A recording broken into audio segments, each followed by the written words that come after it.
ନୂଆପଡ଼ା ଜିଲ୍ଲା ଧରମବନ୍ଧା ଥାନା ପାତର ପ୍ରସିଦ୍ଧ ଯୋଗେଶ୍ୱର ପୀଠ ଶିବ ମନ୍ଦିର ପଛପଟ ଗଛରୁ ପ୍ରେମୀ ଯୁଗଳଙ୍କ ମୃତଦେହ ଉଦ୍ଧାର ହୋଇଛି।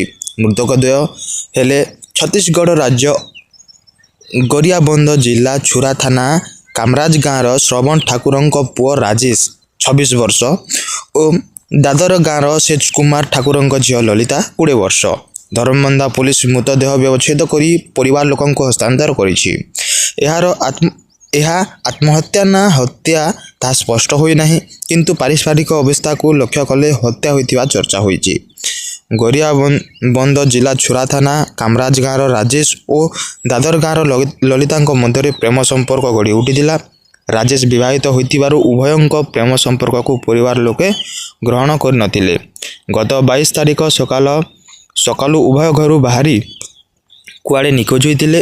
ଗୁରୁବାର ସକାଳୁ ଧରମବନ୍ଧା ଥାନା ପ୍ରସିଦ୍ଧ ଯୋଗେଶ୍ୱର ପୀଠ ଶିବ ମନ୍ଦିର ପଛପଟେ କୁଶଦହ ନାଲା ନିକଟ ଜଙ୍ଗଲରେ ଏହା କୃଷ୍ଣଚୂଡ଼ା ଗଛରେ ପ୍ରେମୀ ଯୁଗଳଙ୍କ ମୃତଦେହ ଝୁଲୁଥିବା ଗାଁ ଲୋକ ଦେଖିବାକୁ ପାଇଥିଲେ। ଖବର ପାଇ ଧରମବନ୍ଧା ଥାନା ଏସ୍ଆଇ ବିନୋଦ ସେଠୀଙ୍କ ନେତୃତ୍ୱରେ ପୁଲିସ ଟିମ୍ ପହଞ୍ଚି ପ୍ରେମୀ ଯୁଗଳଙ୍କ ମୃତଦେହ ଜବତ କରିଥିଲା। ଯୁବତୀଙ୍କ ଓଢ଼ଣୀକୁ ଦୁଇ ପ୍ରେମୀ ବେକରେ ବାନ୍ଧି ଝୁଲିଥିବାର ଦେଖିବାକୁ ମିଳିଥିଲା। ଧରମବନ୍ଧା ଥାନାରେ 2ଟି ଅପମୃତ୍ୟୁ ମାମଲା ରୁଜୁ ହୋଇ ଅଧିକ ତଦନ୍ତ ଚାଲିଛି। ଏସ୍ଆଇ ଶ୍ରୀ ସେଠୀ ସୂଚନା ଦେଇଛନ୍ତି, ପ୍ରେମୀ ଯୁଗଳଙ୍କୁ ବିବାହ ପାଇଁ ପରିବାର ଲୋକ ସ୍ୱୀକୃତି ନ ମିଳିଥିବାରୁ ଆତ୍ମହତ୍ୟା କରିଥିବା ପୁଲିସ ସୂଚନା ଦେଇଛି। ଅନ୍ୟପକ୍ଷରେ ପ୍ରେମୀ ଯୁଗଳଙ୍କ ଗୋଡ଼ ମାଟିରେ ଲାଗିଥିବାରୁ ଆତ୍ମହତ୍ୟାକୁ ନେଇ ସନ୍ଦେହ ଜାତ ହୋଇଛି।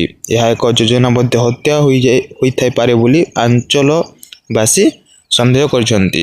ଏହାର ଉଚ୍ଚସ୍ତରୀୟ ତଦନ୍ତ କଲେ ପ୍ରକୃତ ଘଟଣା ଲୋକଲୋଚନକୁ ଆସିବ ବୋଲି ସାଧାରଣରେ ଦାବି ହୋଇଛି।